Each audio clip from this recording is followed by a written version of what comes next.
lot of people out there. Sorry? There's a lot of people out there. There are a lot of people. I'm not really sure why they showed up, but maybe we'll figure it out. I think not for me. Thank you all for joining us. Thank you all. This is, we're talking about an important issue and a very important movie tonight.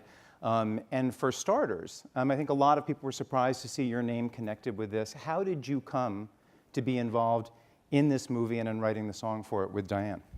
Well, you know, Diane came to me with the beginnings of this beautiful song, and she told me she was talking to the team that was working on the hunting ground and about how we wanted to raise social awareness about campus rapes around the world. She knew it was something that was important to me because of my own history, and that's where the conversation began. And then we. Right.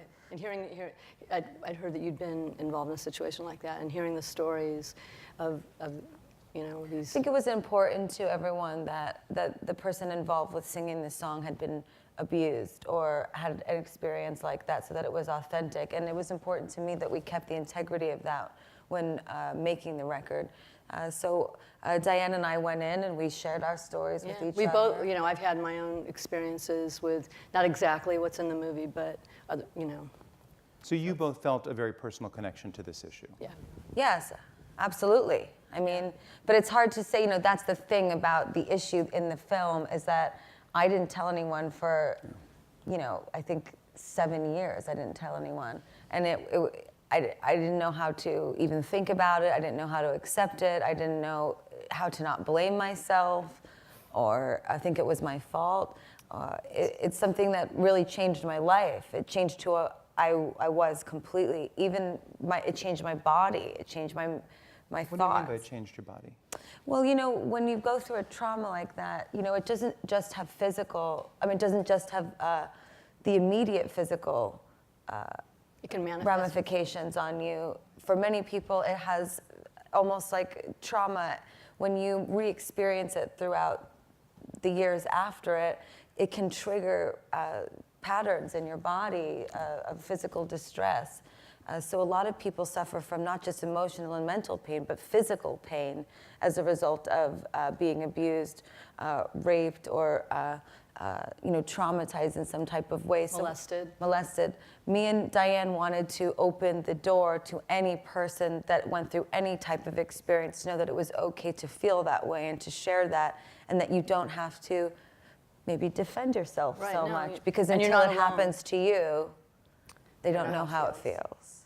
And the fact, the way that how your performance, how it got, you know, it starts out vulnerable. You know, you start out like a victim, and as the song progresses, just like to me, there's like 3 parts. You know, like with the movie, right? There's the beginning of the movie where you see these poor girls going to school and they're victimized or assaulted, and then they become survivors, and then it's like, you know, I mean, can I say the F word? Yes. And then it's like, fuck you. We're not victims. Fuck you. We're changing this shit. Freedom of speech. Is that okay? Freedom of speech. Yeah. Okay.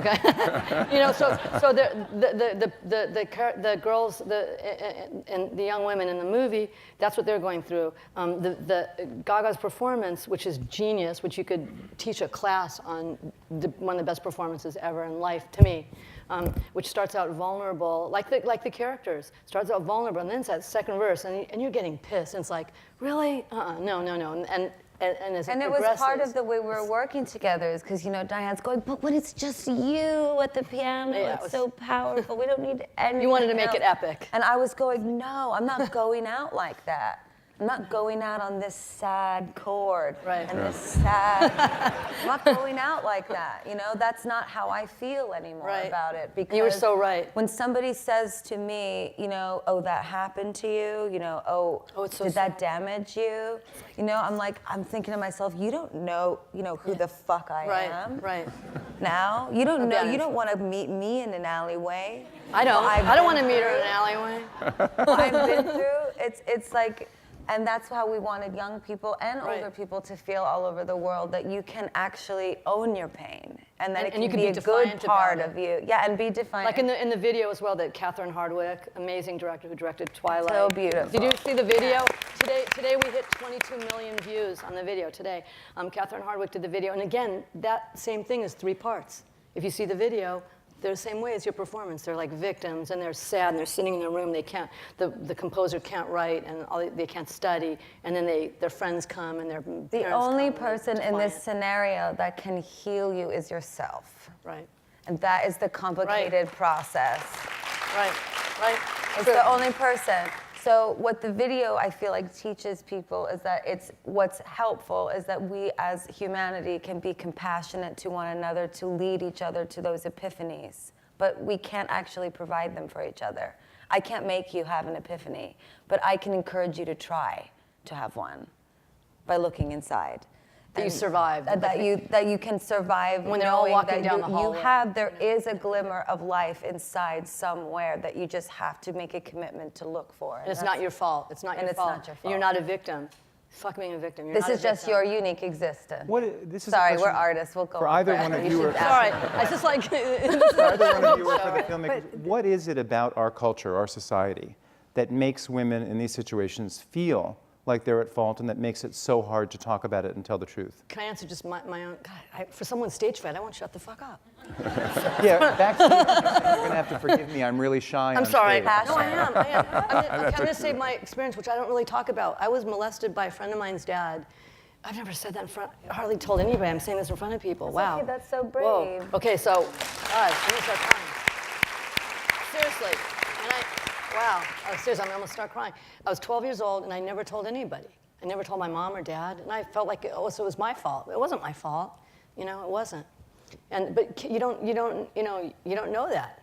And I never told my friend, and I never, and her parents are still alive, and it's like, but I never said anything. I told my mom, before she passed away, and I said something, and she goes, "Why didn't you tell us?" And I go, "I don't know." And I thought about it. It's because, I felt somewhere it was my fault or something. And I don't know why that is. Does anybody know the answer to that? Is it because of the culture? It's the shame of it. It's like something, for me, it was like after it happened, I'm like, but what did I do in my life to bring this upon myself? There was like some sort of maybe religious guilt attached to it, that I had somehow inspired the violence. And then, by the way, when someone gets caught, they do that again to the victims. They re-victimize you. If you press charges, when you're on the thing, well, what did you wear? What were you wearing? What were you doing? That's for me. That was a big part of it for me. You could be naked. It was because of the way that I dress and the way that I'm provocative as a person. I thought that I had brought it upon myself in some way. That it was my fault, and that I didn't. It's like I just never even told anyone. And did you feel guilt? The same kind of thing, then, right? Yes. And how many people in this room have had? Oh wow! Oh my God! Look at a lot of hands are going up. Wow. Yeah. All right. Wow. To everyone, yeah. Wow. The courage. All right, you're not alone. Sadly. So how do we eradicate that impulse, that reaction, oh, it must be my fault, I must have done something wrong? How do we get victims, young women, past this? Well, I think we support survivors. That's the first thing, to believe them and support them. And not to doubt them. Because it's a very courageous thing to come forward and speak about this. You can hear, And we're not going to do that. That's like one of the stages of mourning. And I don't want to take that away from any of the victims as well. Anyone that's watching, it's like, if you feel like you did something wrong, that's part of the process. You didn't do anything wrong. But you didn't. But that's part of the way you're going to feel. If you walk down the street naked, you still didn't do anything wrong. No, it's always solidly the perpetrator's fault. Yeah. And the problem is our culture really doesn't understand these crimes or process them properly. There's a lot of rape myths that make people think it's he said, she said, it's confusing, and actually no, it's not confusing. In fact, most studies show 92 to 98% of the time when someone reports a rape. But also, I'm sorry, but we were born naked on this earth, were we not? The clothes and the covering up, isn't this all fairly new? In the scheme I think it depends how on long, how cold your climate was where you were maybe, born. well, but Or I mean, think of how old the Earth is and how old humanity is, and like, well, there's been lots of spurts of time where we didn't really have a lot of clothing or to, you know, cover things up, and maybe that's probably as long as, if not longer, than the amount of time we've had clothes on. So, you know, when we didn't have clothes, was it acceptable to just rape someone because they had no clothes on? I hope not, but maybe it happened more. We could do research about that. Mom, maybe we should do research about that. I don't know. Does anybody know any cavemen? But you know, it's totally besides the point. It is not okay to assault somebody sexually, no matter what, using words, using mentality, using your body, in any type of way. It's wrong. Yeah. That's it. Doesn't There's no. Are we still living in an age where we have to defend why it's wrong? I know. No, but it's very hard to talk about it, as you both said. And I think you interviewed how many young women for the movie? And some young men, I should say, as well. We interviewed 70 on camera and probably talked to over 200 over the course of making the film, about 2 years. Because as you see the movie, one of the things that makes it so powerful is just how many people are talking in this movie. Yeah. And a lot of them say some things in common, and I think that's a good introduction to our first clip from the movie, which is young women talking about one of the difficulties in coming public and coming out. Well, if I can, that's what was so strange about making this film, is that we were on dozens of campuses over the course of 2 years, and you would hear the identical story over and over and over again. I mean, And a lot of time it was their friends, right? Oh yeah, it's more often, People you trust. It's more, it's not what For me, it was someone I trusted. Me too. Yeah, it's more often acquaintance rape or friend rape, or as opposed to someone, Is it strange? a stranger. Yeah. So can we show the clip?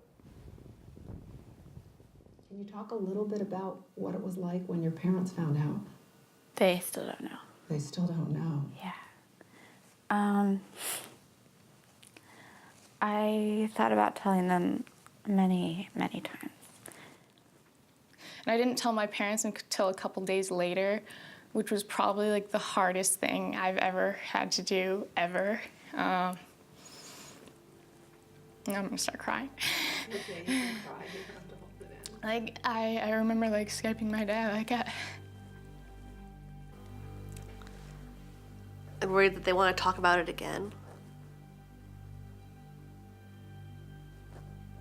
And just the fact that they would know. And it would just be there in their minds when they looked at me.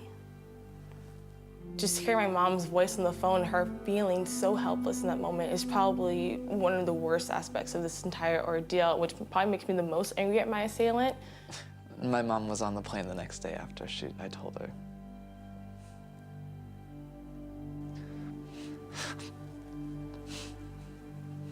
My dad, he wears his Notre Dame ring every day. I've never seen him take it off, and he wasn't wearing it anymore. His finger that has a permanent mark from his ring didn't have his ring on, and it was even more heartbreaking for me to watch my dad.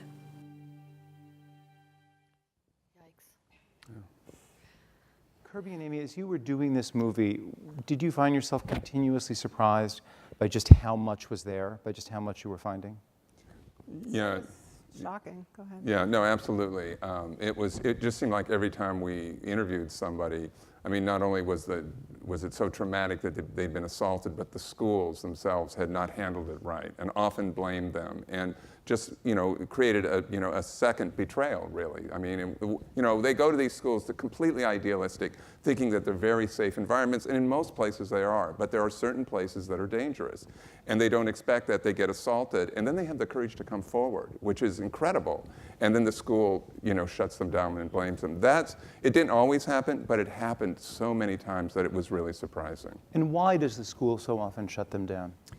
Well, I think, they make the decision that their reputation is more important than the safety of their students. They're concerned about donations. They're concerned about applicants. And they're concerned if they actually address the problem, if they come forward and say, we have a problem, and all schools do, they're concerned that they will be known as the rape school and people won't go there. I mean, what we're looking for among administrators and college presidents is to show leadership here. It is a tough step to say you have a problem.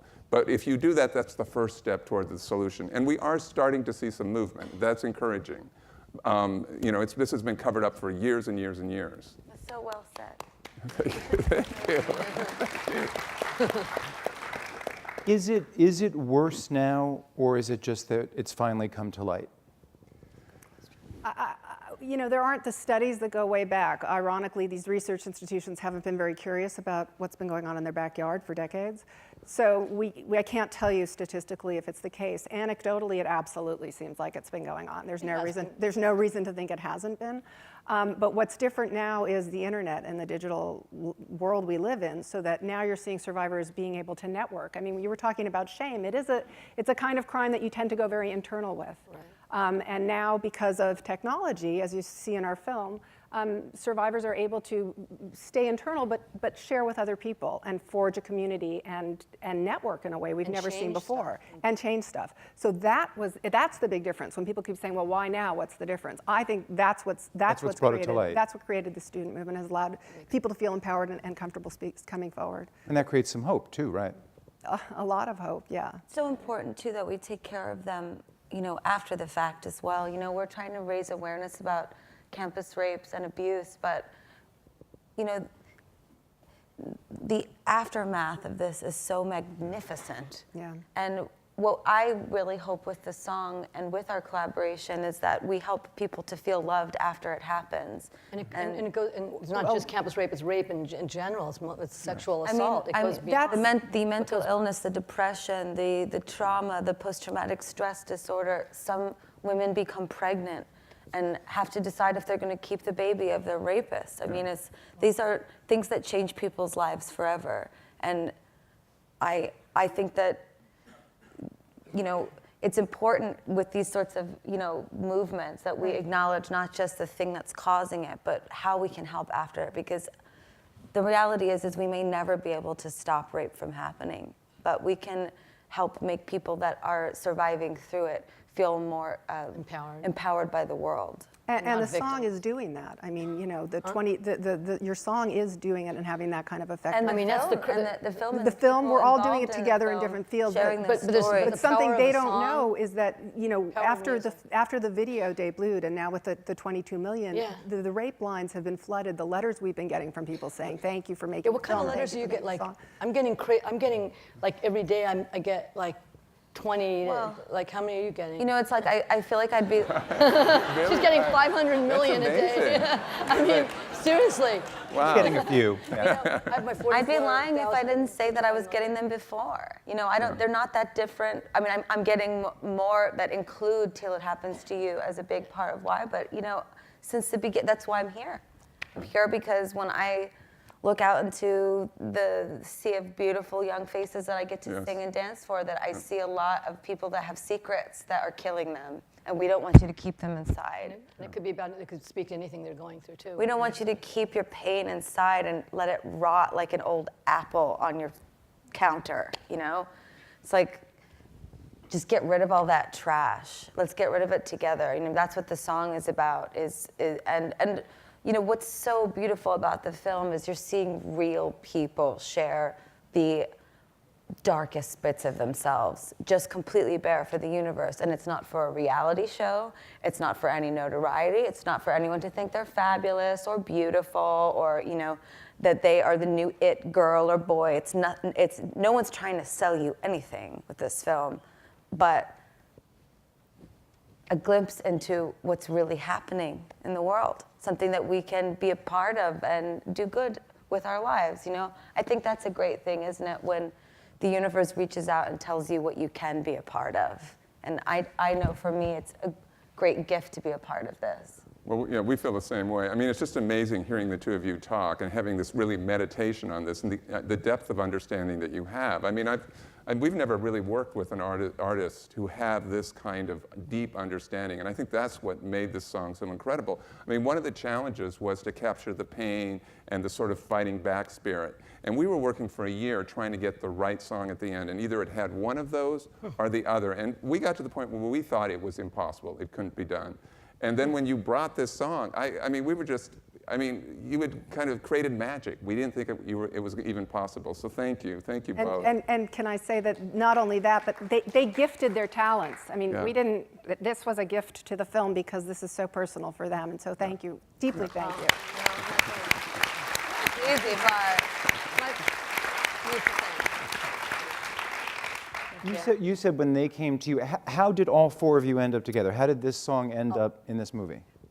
Bonnie Greenberg, you're Bonnie's here here. somewhere. Stand Bonnie. up. That's Bonnie Greenberg. Everybody.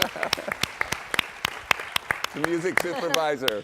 Music supervisor of like a lot of big movies and a friend of mine for 100 years. And Paul Blavin was our executive producer, and I told Paul I really wanted an amazing song. We had this placed in the film for a song, and I saw that the end credit could be like this anthem.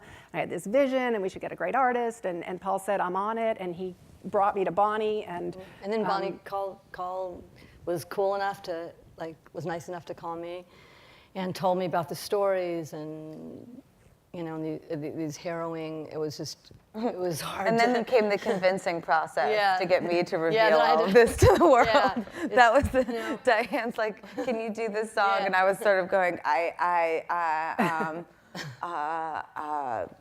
yeah, you were crying because I played you the start on the I song. performed it, we recorded it, I listened back, and they're going to put it in the film, and I was going, great, it should be in the film, for sure it should be in the film, but we really want to, tell the world and raise awareness, and I was going, yeah, okay. It was hard for you. Except that, Diane, I'm just not really sure I can talk about that with everybody. And she was like, you can. And I said, well, I just, but it's just that I'm not feeling so well. It's powerful stuff. And I mean, half the stuff I put into the world, people don't even take it the right way anyway. And that's, it's like, and I'm just going, how could I put my, it's not that you don't want to put your arms around the universe. Of course, that's what I want to do all the time. But what if I were to align myself with this project and somehow leave a stench of inauthenticity all around it, where people would not focus on the message. I said, I don't want to get in the way. I want to help with this. I don't want to be something that, my wigs and my hats or my weirdness and my art kind of goes in front of it. So we spent a lot of time talking about how, I didn't want to be in the video. I wanted to be about the song and the message. And if people believed me, great. And if they didn't, great too. It doesn't matter, because until it happens to you, you don't know how it feels. don't know how it feels. And that's where we arrived. And the concept of the song and the film is what kept us all together strong. But I won't lie and say that, this was my grand idea. These guys, I wrote the song with Diane, but it came out of a lot of months of me healing as well through watching the film and working with you. And it's also kind of a similar experience to what everybody in the film experienced, of deciding to come forward and present their story. You had the same experience in performing, writing and performing the song. Absolutely. And it was, I can get, it's,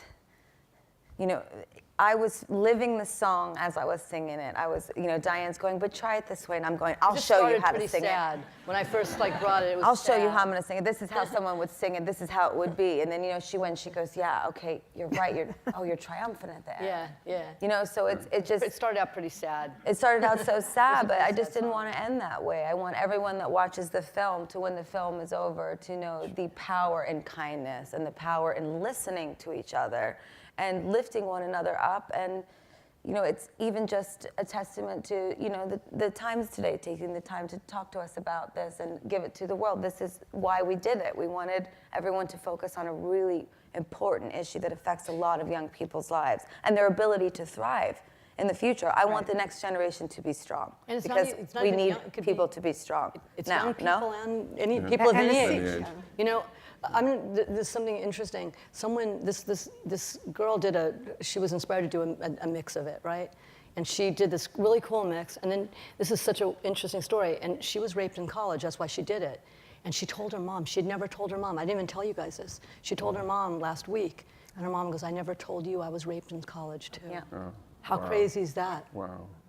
It's that's 2 generations right there. People won't believe the things that, and that's a whole other issue. I mean, I work with my mom in the Born This Way Foundation on this stuff all the time, but when you share your stories with the world, you have no idea the people around you that will tell you that they've been through what you've been through, and that's also what this film is about, I think.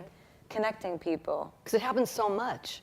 Like in the video, almost every person that was working on that video had experiences with that. Just in the room when you guys are all raising your hands. It's not. And by the way, it's violence, period, happening so much, right? So this is just, today is just one talk, in the sphere of violence that's taking place. And we're just asking everyone to pay attention to it for, like 1 hour. One of our executive producers says that it's either happened to you, it's happened to someone you love or a close friend, or it's happened to someone you love and a close friend and you just don't know it yet. Right, because they're not. So everybody knows. So everybody's touched by this, And then there is this domino effect. I was thinking what you asked about shame. We live in this schizophrenic society, right? It's super sex positive. Everything's sex, sex, sex, right? We sell by sex and ads. But the actual intimate act of sex is extremely private. People don't talk about it. So that's why you see this schism and this shame around it. In fact, a prosecutor we interviewed, she said, you guys, I've been prosecuting rape crimes, and I have the bad fortune of prosecuting prostitutes are my clients, right? So what's the likelihood I'm going to get a conviction against a John? She said, so year after year of losing case after case, I finally sat the jury down and I said, she said, I had an idea. So I sat the jury down and I said to them, okay, everybody in the room, think back on the most fabulous last sexual experience you had. Everybody got that? Think about it in detail, everything like that. The best experience you most recently had of sex. She goes, okay, now we're all strangers we just met, who wants to stand up and share it with us? Anyone? And she said it really did help shift the jury. She said, so why would my client want to sit in front of you, a room of strangers, and talk about a horrific act that happened to her if she was fabricating it? If none of you are willing to sort of talk about an extremely positive sexual experience. Right. And that's sort of, so I was thinking when you said that, so it's part of that schizophrenia that our society has. And people internalize it, and they should not feel ashamed, and they should not ever, ever, ever feel they were at fault. And also it's the philosophy of the nation. It's important for us are we going to take the power away from the people? So when you say something happened to you that, we'll let the government decide if it happened or not. I don't want to live in a country like that. I mean, I want to be somewhere where when a child says, I was raped, that every adult in the room says, are you okay? What happened? Who was it? We want to help you. What were you wearing? Were you, Not what were you wearing and what were you doing and did you do anything wrong and were you on drugs and were you drinking? And it's like, it's totally beside the point. Did you provoke the situation? Yeah, those are the rape myths that confuse this. I want it to be thought of as a crime like any other, because statistically it reads identically as any other crime. But it's the only crime when it happens to you. People say, are you sure you didn't mean to give him the television set? Absolutely. What were you wearing when you say he took the TV? Right. And yet the likelihood that you're lying about that is identical statistically to the likelihood you're lying about rape. It's 2%. When he broke into your house and attacked you, did you leave the front door open? Yeah. You mentioned prosecutor, crime. One of the things that's difficult to understand from the outside of this issue, why are so many of these cases never adjudicated in criminal courts? Why is this always left to some campus panel? It's very confusing. Can you explain that? Well, why both on campuses and why also in our criminal courts is it so difficult? Because it usually is a private act between two people, and it relies on testimony. It's very hard to have the evidence. The threshold that we have in our criminal courts is beyond a reasonable doubt. Well, when it's two people with no witnesses, that's a high bar to get a conviction on. Period, end of sentence. So that's, now you want to talk about the civil? Well, sure. I mean, if you're an assault on a college campus, you can report to your college, you can report to law enforcement. Now, obviously, as Amy was saying, oftentimes, police don't investigate properly. Oftentimes, prosecutors don't want to take these cases. Oftentimes, jurors have the same rape myths that everyone else has, and they don't convict. So, but still, the school has a responsibility to keep its campus safe, right? So, and one other thing, oftentimes people are in a very rigorous academic program, so they don't want to go through 2 years of a trial. So the school has an obligation to keep its campus safe. So that's why it's so important that the school take this seriously, put money into this, and have much more robust investigative and adjudicative processes, because what will happen is that If somebody has assaulted someone, it's more likely they will be found responsible, and if it's appropriate, kicked off of campus. And in the rare cases where someone has been falsely accused, there'll be a more robust system to protect them. That, schools are just starting to move in that direction. They've been covering it up for decades. They haven't wanted to spend the money. But this, I think the safety of the students should be the #1 priority. And schools are starting to move in the direction. But the entire country is talking about it now, but in 2 or 3 years, maybe we won't be talking about this. This is a moment. This is an opportunity we have as a nation to really address this issue. A school that came under the microscope big time regarding this issue was Florida State University, because the accused was someone who was on his way to winning a Heisman Trophy. Can you show us the second clip, please? Boy, sports. I went to see my victim's advocate, and in that meeting, we were just talking. She was like, we just want to let you know, there's another victim from him. It's my pleasure to announce the 2013 Heisman Memorial Trophy winner, Jameis Winston, Florida State University.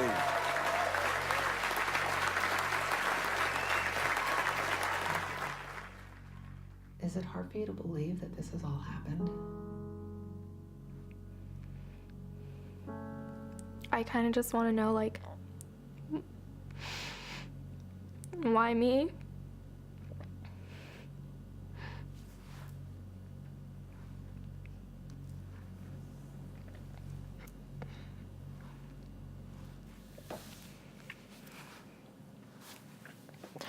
It doesn't really make sense.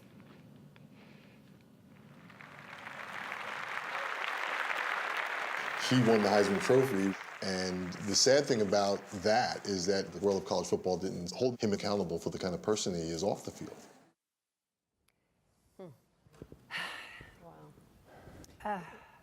Well, if I can just say one thing about that, because it's not, I don't think our film has it resonate clear enough, that Erica has been extremely maligned and pilloried, in a huge way, of course, because he's an iconic, really successful football star. So, the sports team, the sports fans have really been extremely vitriolic towards her. And one thing I want to say is that when she reported and identified Winston as her rapist, it was 2 weeks into the freshman year at his freshman year at Florida State University. No, it was well, I'm not sure about that exactly, but it was right at the start. It was near the beginning. Near the beginning of his freshman year. She didn't even realize who she was. He didn't even realize. He wasn't a star quarterback. Well, no. He was a new recruit and one that they thought might be successful. But but the reason it came out a year later was because of the ways that it was covered up in the protracted investigation, so that when it exploded, he then was this star, and then she was accused of jersey chasing, going after, the whole thing. But she would have had to be like an amazing prophet to have figured this out, and I wanted everyone to hear that once for the world, to really understand. She just thought she was doing the right thing to protect other people. And that's so hard. I mean, so many people don't say anything. Yes. And she should be rewarded for saying something. Right, and because supported. if the people that say something and the schools that do something, that's what's going to make the change happen. Right. So why should she be punished? I do want to say one thing. I mean, we're here at the New York Times. I mean, you've done amazing reporting on this issue. I mean, I actually want to take a moment to thank your paper, because you've been a leader on this. I mean, you wrote an incredible story on this and follow-up stories, but also in this entire issue. I mean, I really think you're the most important voice in the press on this issue. I really, I feel that way. And you've been very strong. So thank you. That's really genuine. No, the Times has been great on this. They've been really and great. it's not the norm, honestly. I mean, and so we're grateful. How many stories did you run across like that one, where it was the sort of sports wing of a college, the athletes who were involved, and that sort of whole money-making wing of the university, and that whole reputation thing? It's not uncommon. I mean, you hear these stories, over the last decades. These are the stories that you hear about because athletes are so prominent, right? But and there are problems. I mean, let's say first of all, most athletes are not assailants. Most are horrified by this. So it's only few that are, and sometimes are repeat offenders actually. but it's important to realize that athletes are only a small part of this. I don't want people walking away thinking, oh, it's athletes. No, because it happens in Ivy League schools. It happens in Berkeley, for example, still has a huge problem with this. And so it's across all schools. And so that was really important when we made our film, that you didn't walk away thinking it was one school or one type of person. No, this is a problem throughout society, and it's a problem throughout higher education. But you have some amazing moments in the movie when you roll statistics from school after school after school to show that. Right. Was there a statistic that you came across in doing this that particularly blew your mind? Was there one that didn't? I mean, the thing that is, I think, that is, you've been supported, time and again, is that 1 in 5 women will be sexually assaulted in college. And it's, sometimes people say, well, maybe they're just talking about tapping somebody on the butt or something. The reality is, more than 50% of those are actual rape or attempted rape. So these are really serious crimes. So more than 1 in 10 will experience rape or attempted rape. And some of them more than once or 2 or 3 times. So it's a real... And the percentage who will come forward? It's like, between maybe 10 to 20%. It kind of shifts in there. And sometimes, and even less, I think, are going to the police, actually, so to law enforcement. Yeah, it's, and again... They know they're going to be attacked, too. They're going to be, raped twice once they go... And this is why it's so important to support these people, because if you do that, then more people will come forward. And in the cases where there are repeat offenders, it's much more likely to get a conviction and, put them behind bars. But if somebody assaults 4 people and only 1 person comes forward, it can be hard to convict. If 2 or 3, boy, it becomes much easier. And because of the shame, as we've talked about this, people are usually, what we found often was the people, and especially the people in our film, only came forward when they found out he had done it to someone else. Yeah. They really only did it to protect someone else because they didn't want to put themselves or their families through, So it's just such an act that should be applauded and encouraged and supported instead of... You wanted to say something else? Well, I just, just as you were speaking about that, I was thinking so much about, how some people are going to say, how can we prevent this? Right. And, one of the things that I feel like there's not a lot of information about, and I know this from having, a lot of young girlfriends that work in the arts that are, out in America doing their jobs, working in, kind of stressful circumstances with men and women, that, being able to have the information about how it's important to tell the police when you have a stalker, when somebody's been coming to your home. The problem is that it's very hard to prove these things. And if somebody is hanging around you or showing up at your house or, loitering around you at school, that it's important to tell somebody, and it's important to tell the police and actually file a complaint, because it actually takes 5 complaints in order to file a restraining order against somebody. Yes. Wow. So it takes all this time. So even if if you get raped and they were stalking you, you don't have any record of the fact that they were stalking you, and if there's no witnesses. Yeah, so it's really important to value your space and to feel empowered by all of this information that you're getting, not just to tell someone when it happens, but if you feel like you're in danger, that you should say something to the police and not feel bad about phoning that in. And to your friends too. I mean, it's to go to the police it's a scary thing. It can be. I mean, and even if the police are doing everything perfectly right, it's still walking into that police station telling the story. Yeah. So get support. It's really important. But follow through with it. When you call them and they say, do you want to file a complaint against this person? We need to send it to a detective to your house. And you go, oh my God, a detective, what is this, Law and Order? I don't know. I feel like I'm not sure. Just do it. Because at the end of the day, it's better to do it than not to do it, so that you have that protection for you. Because I have so many friends, and I'm sure you could ask both my parents, and I'll tell you, I couldn't tell you why I didn't tell anybody. I couldn't tell you why. You didn't tell anybody for how long? For 7 years, I didn't tell anybody until I had to. I absolutely had to tell someone because something else happened. The other person wouldn't stop coming for me. Wow. They just wouldn't leave me alone. And they didn't actually believe that they raped me. It's very scary.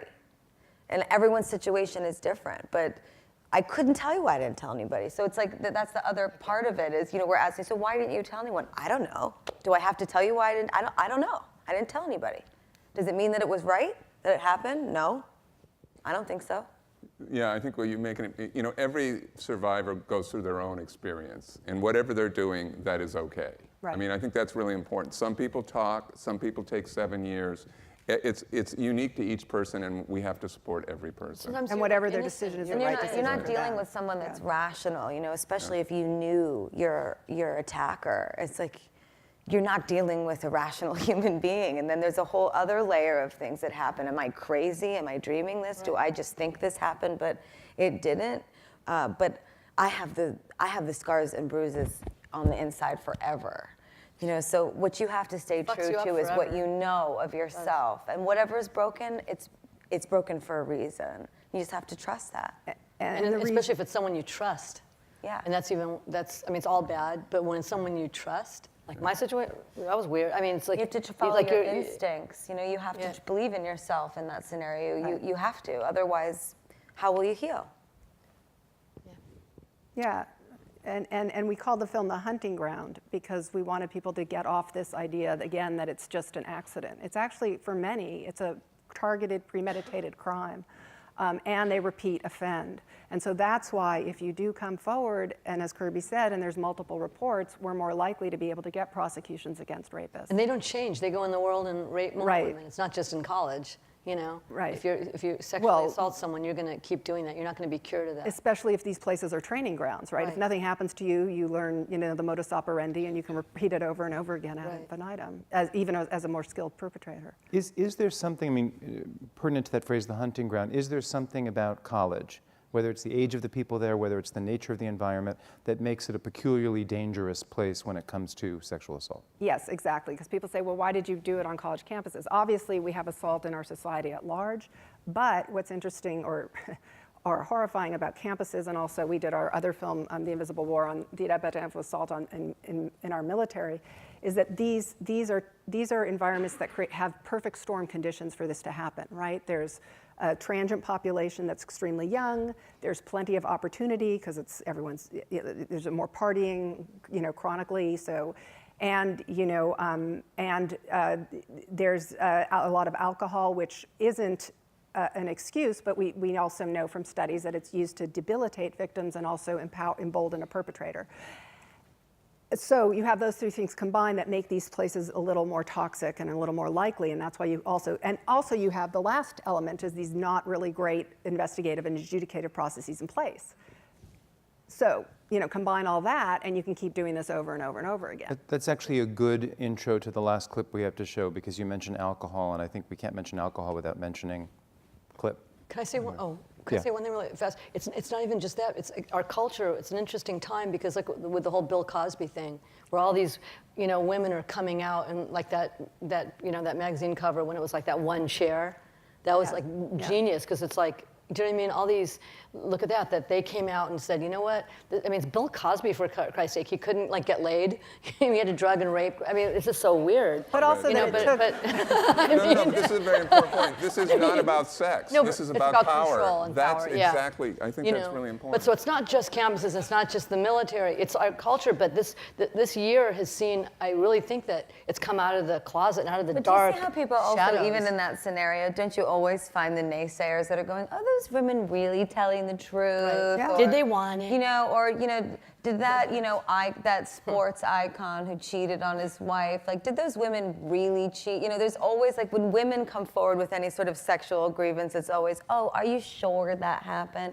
And, the fact is, it's not going to be hidden anymore. No, and in a society culture, where so much pressure is put on women to be beautiful. Well, there's huge double standards, right? I mean, how could you do that? How could you put so much pressure on women and men to be beautiful, to be successful, and then when they are raped to say, oh, but what were you wearing, and how are you portraying yourself? I mean, this is we can't win. We can't win. And how are we going to shift as a culture to put balance back into that? And that's a loop. That's a loop of losing. And just, there's no way for us to move forward. But I think it is moving forward. I do think that, like with some of this stuff, with the movie and with Invisible When you War, expose those things, I feel like you move it forward. Because it's on the shadows and allow people it going, to wait, it happened to continue, me. it's, you Until know, it happens a to you. tornado. But with progress, there's pushback, and we're even seeing it with our film. I mean, now if you Google our film, you'll see the controversial film. All right. There's no controversy.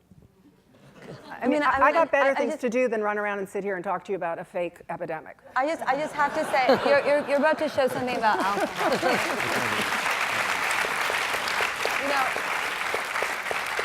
Frank's about to show this clip about fraternities, and you know, I would just, as someone that, you know, was a young girl entering the music world, and I also went to college and saw all the environments, I can say that there was such pressure on me to be a sexual being in order to succeed in this industry.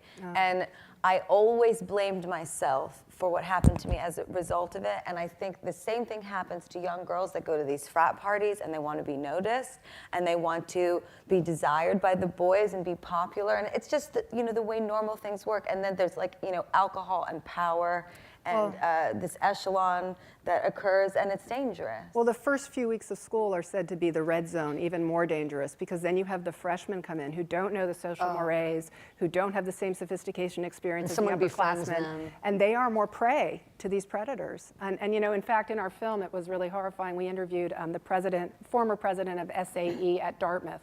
SAE's, you know, a fraternity. And we didn't include this in the film, but I remember when we were talking to him, he said the brothers would semiotically read the women as they came in. And they'd know, Some of them, yeah, some of them, and they'd see by what they were wearing, whether they were more likely to be able to be pliable and preyed upon, meaning like if they had the wrong shoes, they were clearly clueless, or you know, a purse would mean that you'd never been to a frat party before because no one brings a purse.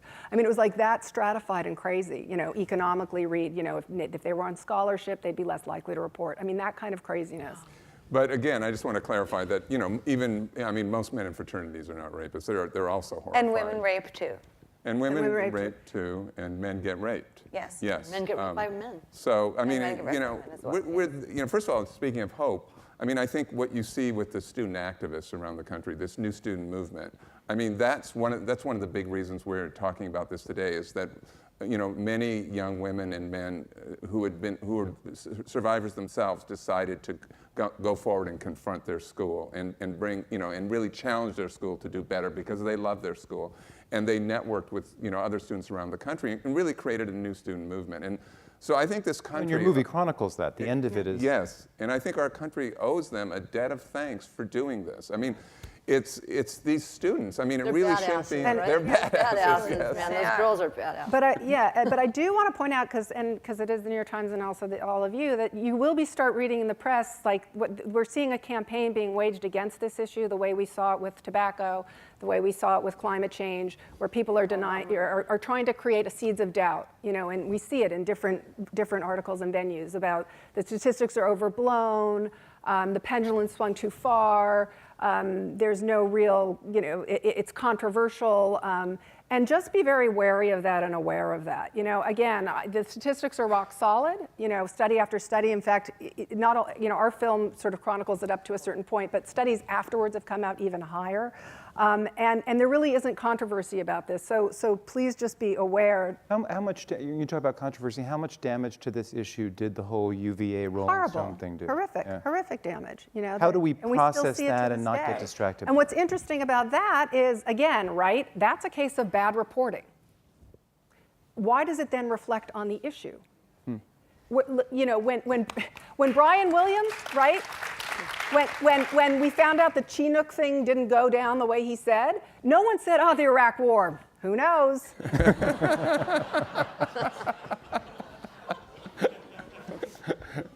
And yet now UVA, well, you know, people don't get raped. I mean, but that's such a it's also so belittling to all of the victims and survivors all over the world for the reason that this is a true rebellion. And wasn't it Osho that said that a true rebel doesn't just react, right? These are not victims that, you know, woke up the next day, all of them, and just told somebody. These are people that bore the pain for a very long time and waited until the movement was at its prime to come forward. I mean, that's rebellion. That's what rebellion is.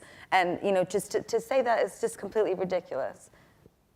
Yeah, but we're hearing it nonstop. I mean, you know, we were just in the green room, you know, talking to editors to try and talk to them about an article that we heard was coming out that was completely crazy. Well, I mean, I should ask you, because you took particular heat from a bunch of Harvard law professors about the way a case in the movie is presented and the way it's distilled and condensed, and they believed that it wasn't true to the case.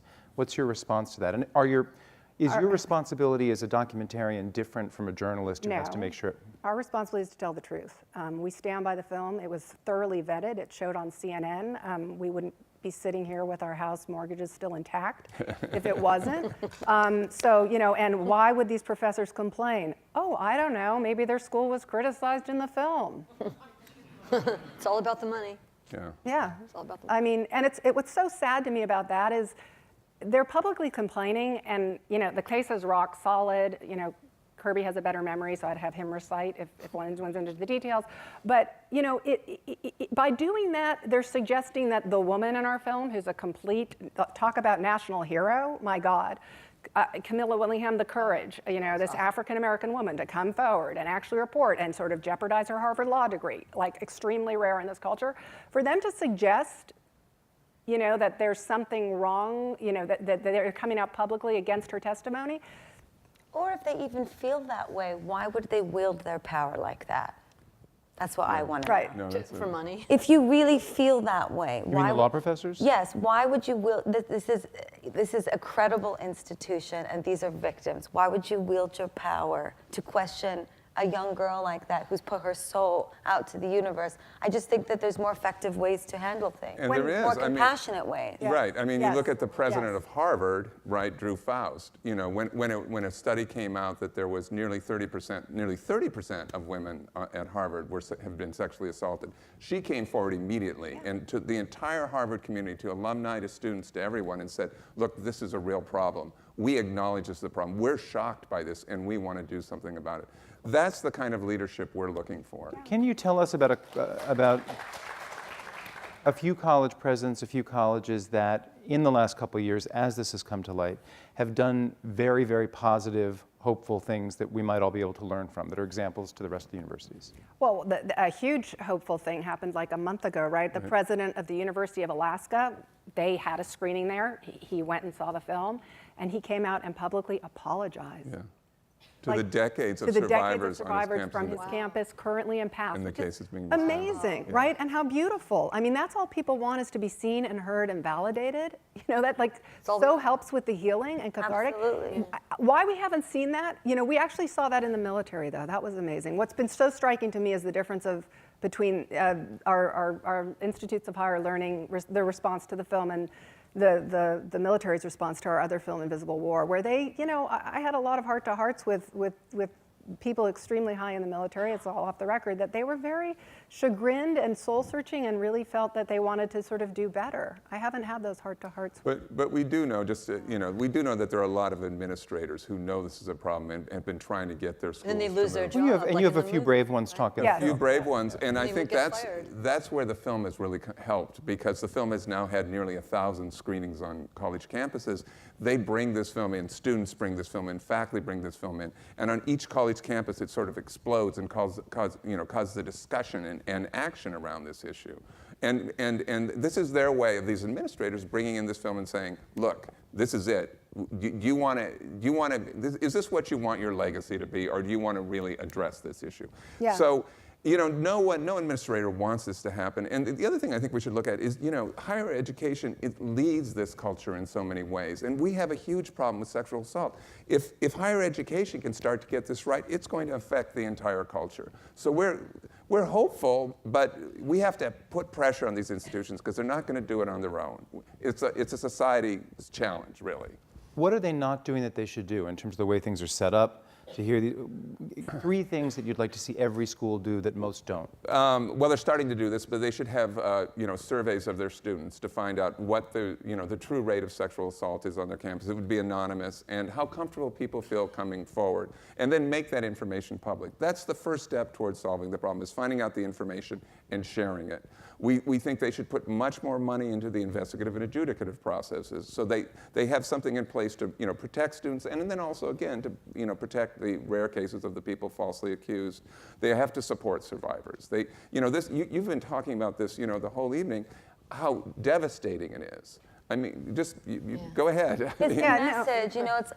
I always, that's always the question, right? What's the process? What's the process to fix this? But I have just a much different perspective on it. I think part of the process is getting the message in its purest form around the world as much as possible to breed compassion about this issue, so that when somebody comes forward to the administration at their school, that they really listen and that they really genuinely help them, and they go through the process of making sure that the child is healed in the future. Is it just about making sure we find the culprit, or is it about making sure that that kid has access to the right mental wellness? Making sure that the kid has access to resources and other students that have been through the same thing. I think that those things are even more important in a way. It's just helping to change the climate of humanity. And when the things seem so impossible to solve on a macro level, on a micro level, it's such a small act that all of us can do is simply believe survivors. Yeah. Right? And if each one of us does that and treats everybody that way and it messages out, that's transformative, because as we see in our film, and as we know from PTSD, and as everyone we interviewed said, it wasn't the trauma so much, that it was everything that happened in its aftermath. And they do show that if your first responder is compassionate and empathic and doesn't challenge you and supports you, your healing process is much swifter. So, that right there would help heal all of us. When you were talking about the perfect storm of the college environment, one thing you didn't mention by name, I do want to show the last clip because I think it's part of that storm. So if we could show that. I don't want to single out fraternities because it's actually a minority of fraternities, but what you inevitably get are certain fraternities where the sexual assault is really rampant. Within just say the last 5 to 10 years, Sigma Alpha Epsilon's had a number of problems. SAE is known at a lot of places as sexual assault expected. Sexual assault expected. Sexual assault expected. SAE, sexual assault expected. Is there any parties or places that you've been warned not to go? SAE. Sexual assault expected. Sigma Nu, SAE, DEEK at the very top. Those the main ones where as a freshman you're told don't go there. There's one fraternity on campus that is called the Date Rape Frat. DKE is known as the Roofie Frat.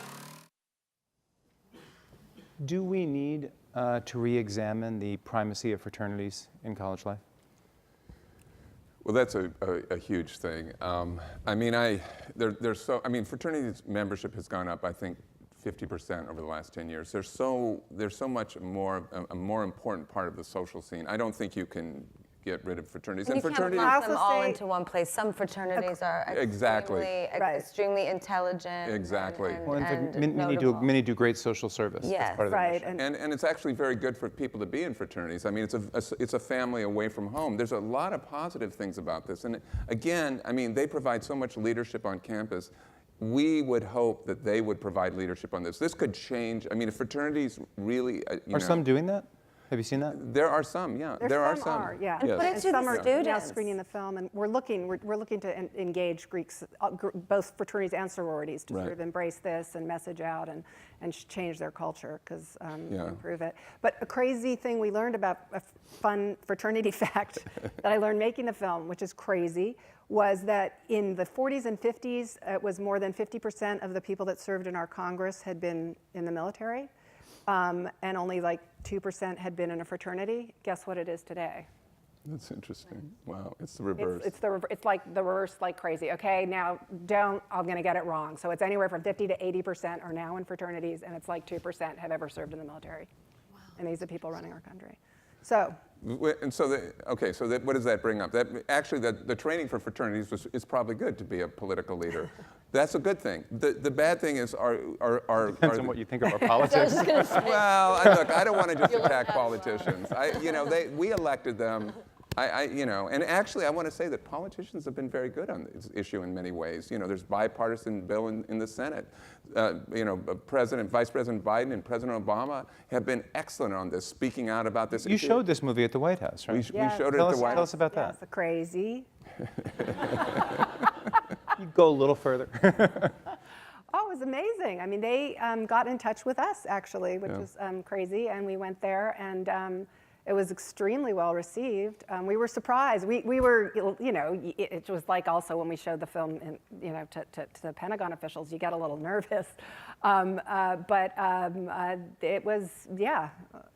And they've been real supporters of the film. Yes. It's on Us, because they've had this It's on Us campaign, and they've been real supporters of the film, and we've been real supporters of this campaign. And I also just want to say it's not just on the national level, but state legislatures have been very good on this, and both more liberal ones and more conservative ones.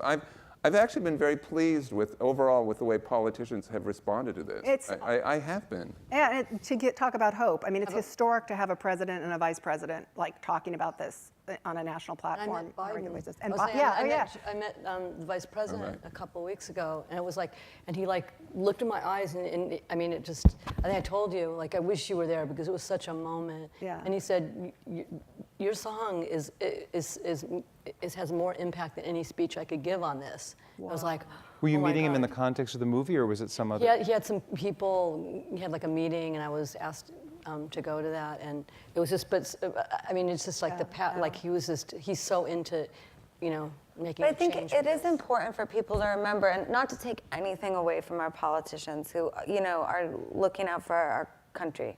Some of them. Yeah. I really hope that anyone watching this today or in this room, from me, hears that I think the most important people for it to change the world is you. I'm not looking to the government to change my life. I'm not looking toward the next president. I'm not looking toward our next world leaders. I'm looking to everyone in this room. I mean, you cue culture. You are culture. So if you're kind, and if you're compassionate, and if you care, and if your friend is going to rape someone in your sorority or fraternity or in your school or in a work situation or in an alleyway outside the restaurant that you bus in, whatever it is that your job is, if you say something and if you are part of that greater world change, that is more powerful than any single person that's in office. Way more powerful. True.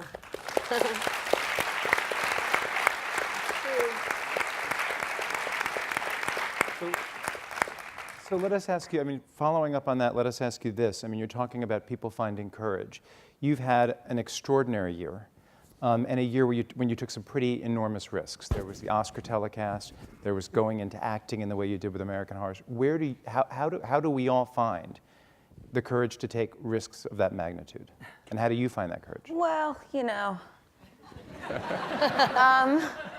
you just can't, you can't give up. And no matter how hard things get in your life and no matter what you go through, what obstacles come your way, what trauma, who you lose, whatever betrayals that you go through, if you put your heart into serving the world and your passion at the same time, I guarantee it will fulfill you.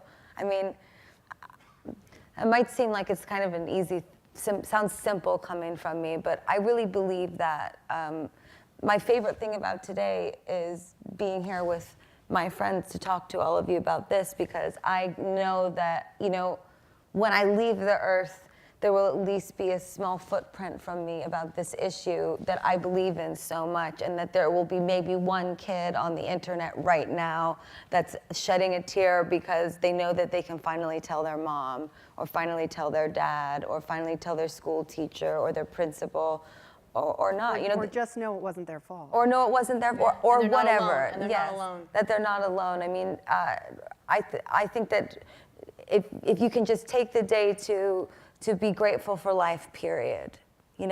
Just life, and see life as a gift, then we can start to give to each other more often and be kind.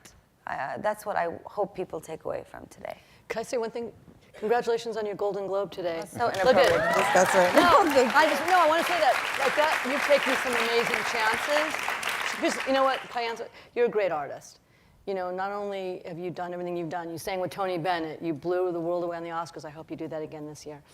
Okay, but If your song is nominated, will you perform it at the Oscars? Yes, absolutely. I have to circle it back around to this because I have to say this so that you understand that, like, even after Grammys, and even after the world and Twitter and the shows I've done around the world, you can't imagine going home and hating yourself because of something that happened to you 7 years ago. I mean, it's just like, you can't imagine how you can't find joy in certain moments or how it's destroyed you. And it's very nice of you to say that, but I just want everyone that's watching to take away from it that it's just, I'm a survivor. You know, I'm still here, so you can too. You can too. If you can do anything. But you have to forgive yourself. Survive and thrive. You have to forgive yourself, and you have to tell somebody. But the first person you got to tell is you. That's number one. You got to tell you first. And forgive yourself. And forgive yourself. We are actually out of time. Thank you all so much for being here and talking about it. Thank you, guys. Thank you.